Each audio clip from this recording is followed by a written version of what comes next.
कुरान ने वलियों की अलामत बयान की। सूरह तौबा है, आयत नंबर 112 है, 11वां सिपारा है, घर जाके पढ़ें। अल्लाह फरमाते हैं वली कौन होते हैं, मेरे कामिल बंदे कौन होते हैं। अल्लाह फरमा रहा है अत्ताइबून, अल्लाह के वलियों की पहली अलामत यह है कि वो तौबा करने वाले होते हैं। तौबा का लुग़वी माने रुजू करना, यानी वो अल्लाह की तरफ तवज्जो करने वाले होते हैं। अत्ताइबून अल आबिदून, वो तौबा करने वाले होते हैं और इबादत करने वाले होते हैं। फिर फरमाया अल आबिदून अल हामिदून, ये आपने गौर से सुननी है बात, खासी तवज्जो करनी है। ये कुरान पाक है ना जी, ये सबसे तवज्जो वाला मामला है, खास गौर करें। और रट्टा खत्म करने लगा हूं आज। जो कुरान पाक बयान करे उस पर इत्तेफाक करना चाहिए कि नहीं करना चाहिए ना, इत्तेफाक जरूरी बात है ना जी। तो ये हमारे पास कौले फैसल है अल्लाह की किताब। हमें बाहर जाने की जरूरत, किसी ने टाल वाला वली समझ लिया है, किसी ने गाल वाला वली समझ लिया है, कोई वली बना के बैठ गया है, कोई बना के। जाहिल मुतलक, परले दर्जे के जाहिल लोग, दीन की रूफे अबजद का नहीं पता और मुसीबत गले में डाली हुई है। पता नहीं क्या माइंडसेट है लोगों का भी, किस तरह लोगों को काबू करते हैं ऐन फराइज चीजों पे।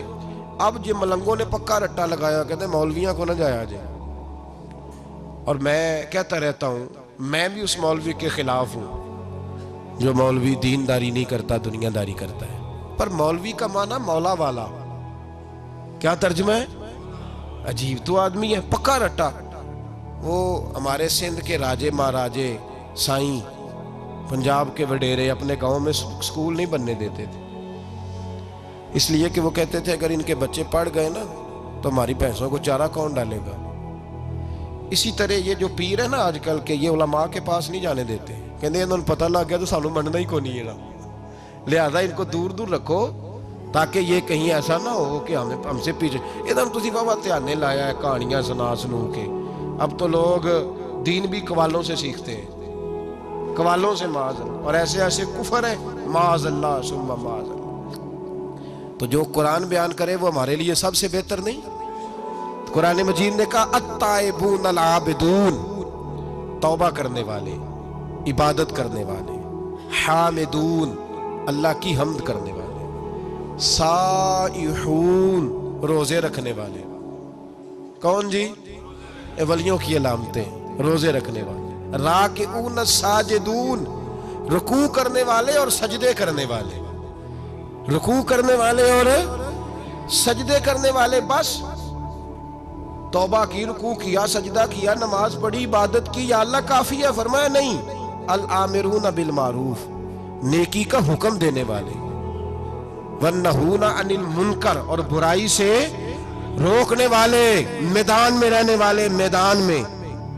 वल हाफिजून ले हुदूदिल्लाह, नेकी का हुक्म देने वाले, बुराई से मना करने वाले, और अल्लाह की हदों की हिफाजत करने वाले।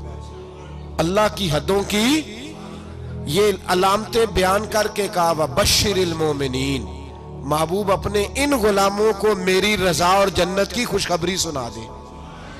महबूब ये जो तेरे गुलाम है ना जिनमें ये सिफतें पाई जाती हैं, इनको मेरी रजा और जन्नत की, ये तौबा करने वाले, फिर फरमाया इबादत करने वाले, अल्लाह की हम्द करने वाले, रुकू करने वाले, सजदे करने वाले, नेकी का बोलिए और बुराई से मन, और अल्लाह की हदों की।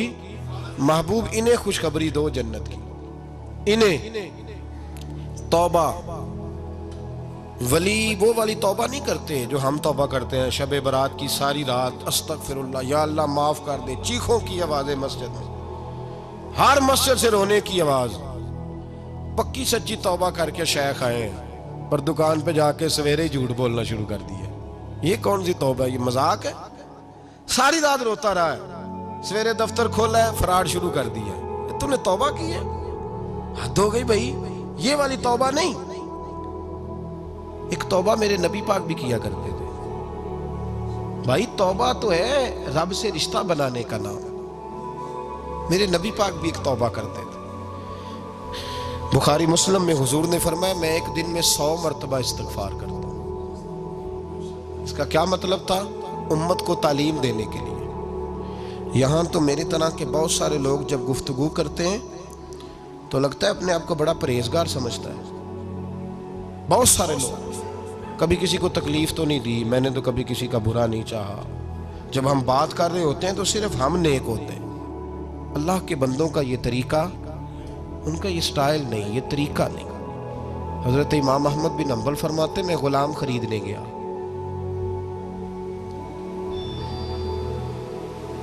उसने मेरे साथ शर्त रखी कि हुजूर आप मुझे खरीद के ले जा रहे हैं, मेरी शर्त ये है कि मैं दिन को आपकी ड्यूटी करूंगा, रात को नहीं करूंगा।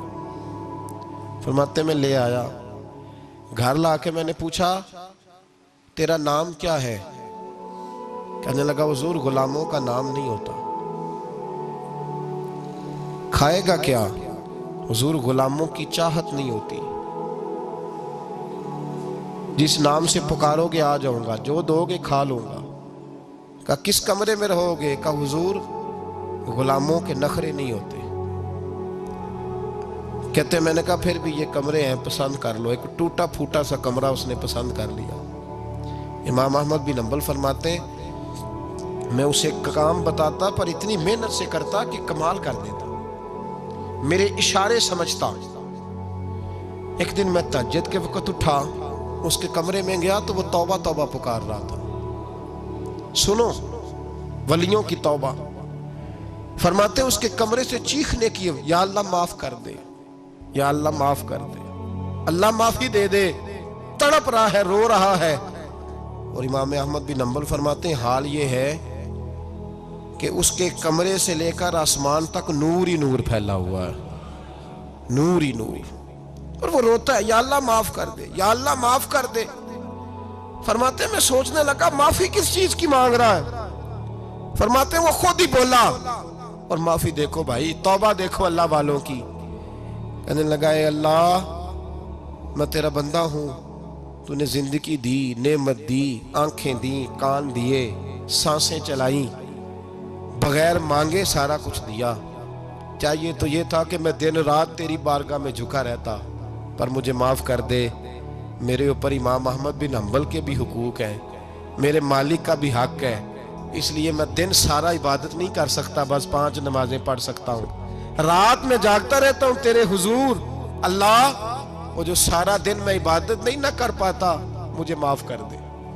खुदाया मेरी गलती माफ कर दे, अल्लाह मुझे बख्श दे। और राती सारी कर कर जारी, नींद अखा थी धोंदे, फजरे ओही गुनाहगार का आवन। सब तो नहीं, या अल्लाह चाहिए था मैं 24 घंटे सजदे करता, बख्श दे, ये मेरी खता माफ कर दे। सावन की काली रातों में जब बूंदाबांदी होती है, वो रातों को उठ उठ रोते, जब खलकत सारी सोती है। और दरवेश कहने लगे रात पवे ते बेदर्दानू, नींद प्यारी आवे, दर्द मंदानू याद सज्जन दी, सुते अमियान जगावे। या अल्लाह माफ कर दे, मैं सारा दिन सजदे नहीं कर पाता, सारा दिन लंबी न माफी दे दे। ये तौबा है अल्लाह वालों की। इमाम अहमद बिन हंबल फरमाते फजर के वक्त वो मेरे साथ मस्जिद गया, मैंने उसका चेहरा देखा, मैं उसको कोने में ले गया। मैंने कहा जा तू अल्लाह की रजा के लिए आजाद है, जा, मैं अपने हक माफ करता हूं, मकान तेरे पास रहेगा, खाना तुझे मिलेगा, तू आजाद है। उसने कहा हुजूर हुआ क्या, हुआ क्या? हमारी तो ख्वाहिश है ना कि बंदा उस वक्त मिलने आए जब मैं तस्बीह पढ़ रहा हूं, कोई उस वक्त घर पहुंचे जब मैं सजदे में हूं, लोगों को पता चले बड़ा नेक है, बड़ा नमाजी है। उस वक्त किसी की नजर पड़े जब मैं बिल्कुल कुरान पाक पे बैठा हूं। फरमाते हैं जब मैंने कहा ना तू आजाद है, तो कहने लगा हुजूर क्या हुआ? फरमाने लगे रात मैंने तेरी तौबा देख ली है, तौबा देख ली। इमाम साहब फरमाते वो फिर तड़प के रोया, सजदे में सर रखा, तूने ये क्या अजब किया, मुझको भी फाश कर दिया। मैं ही तो एक राज था सीना कायनात में, मैं सिरापा मखजन राज था, मैं रहा था मुद्दतों राज में। ये तेरा शौक के दीद कशा कशा मुझे भी खींच लाया मजाज में। ए अल्लाह पर्दा ही खोल दिया है तूने, ये इबादतें, ये तौबा, ये रियाजतें, ये तेरा मेरा राज था। अल्लाह तूने पर्दे ही खोल दिए, मेहरबानी कर मुझे पर्दा पोशी अता फरमा। अल्लाह माफ कर दे, मुझे पर्दा पोशी अता कर। हजरत इमाम अहमद बिन हंबल फरमाते हैं सजदे में ही उसने बुलंद आवाज से अल्लाहु अकबर कहा, फिर वो गिरा, उसकी रूह परवाज कर गई, परवाज कर गई, चला गया, रुखसत हो गया। ये आशिक का जनाजा है, जरा धूम से निकले, महबूब की गलियों से जरा घूम के निकले।